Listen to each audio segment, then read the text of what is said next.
everybody, it's me Snapper. Today I wanted to test out my new Single Action Army, so stay with me guys.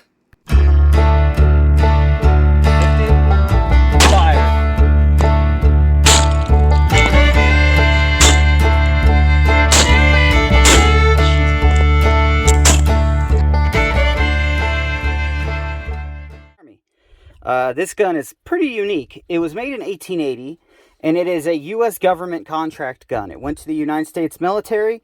There was a buyback program to Colt. It's a little fuzzy on all of the history, but what ended up happening is these guns got sent back to Colt.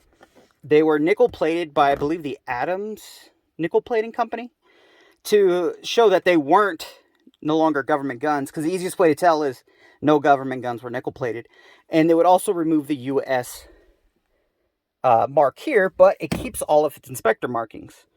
As you can see, DFC, and even the cylinder, everything on this gun is still marked with David F. Clark, the sub-inspector. Later on, during the period when the military no longer needed them, Colt bought back some of them, nickel-plated them. Some still have their U.S. markings, some of the really, really early ones do.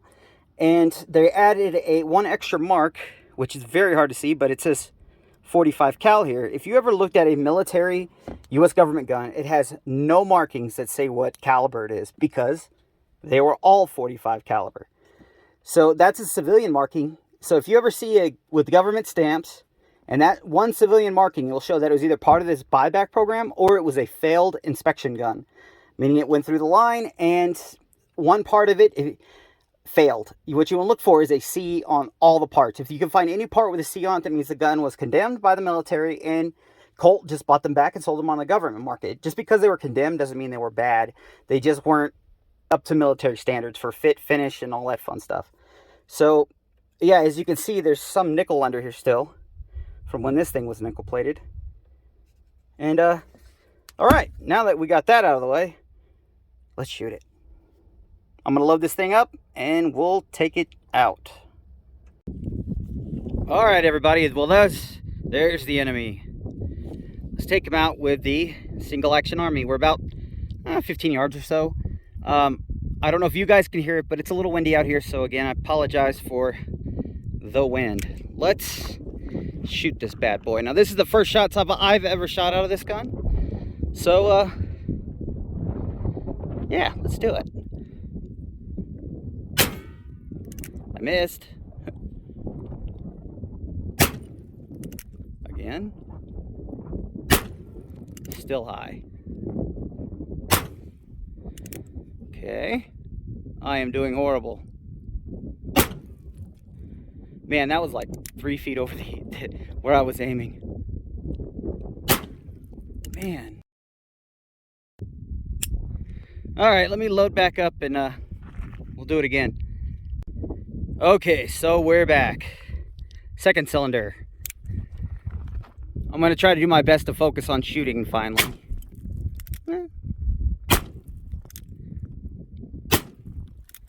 Just got to learn to aim lower. Now I'm getting it. All right, let's fill her back up. All right, so we're back. We've got 2 more to go. Woo! That smoked it. Yeah. Woo! See if I can hit the remaining. All right, there's a part of one way out there. I really can't see through the screen, but it's in that area right there. I don't think I hit it.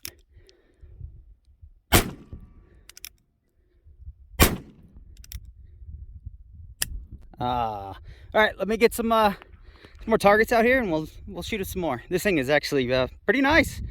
All right, everybody, we're back. So I got done shooting that last segment, and my phone overheated out here in the desert. It's like 109, and I had to cool it down to get it back. While I was doing that, I was shooting this bad boy.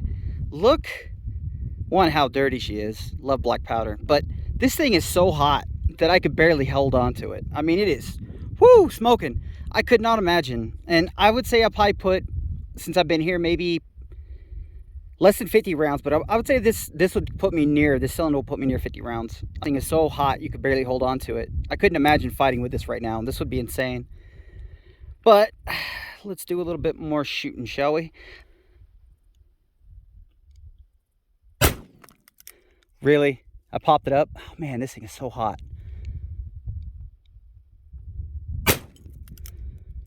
Now I'm shooting too low.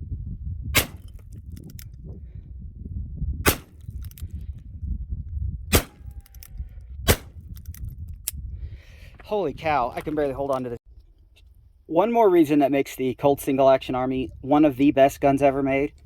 I put about almost 100 rounds through this gun today. And it still rotates pretty freely. Now it is extremely hot and extremely dirty, but I don't need to help that along. I haven't touched it, I haven't done anything with it. I haven't taken it apart because A, I don't have a screwdriver with me. Ta-da! Are you like me and enjoy the finer things in life, like cap and ball shooting? Or, even better, do you have friends who are? Well, I've got good news for you. If you love cap and ball as much as I do, Dustin from Guns of the West just released his newest product, which is the Cap and Ball Firearms course. I strongly recommend you check it out. It's a very good course. I took it myself and I got the certificate to prove it. This was a very good course. I really wish this was something when I first started shooting cap and ball. And if you're new, old, beginner, I'm sure you will learn something from this course because I did. So once again, guys, that was Dustin at Guns of the West. Check it out and tell him Snapper sent you.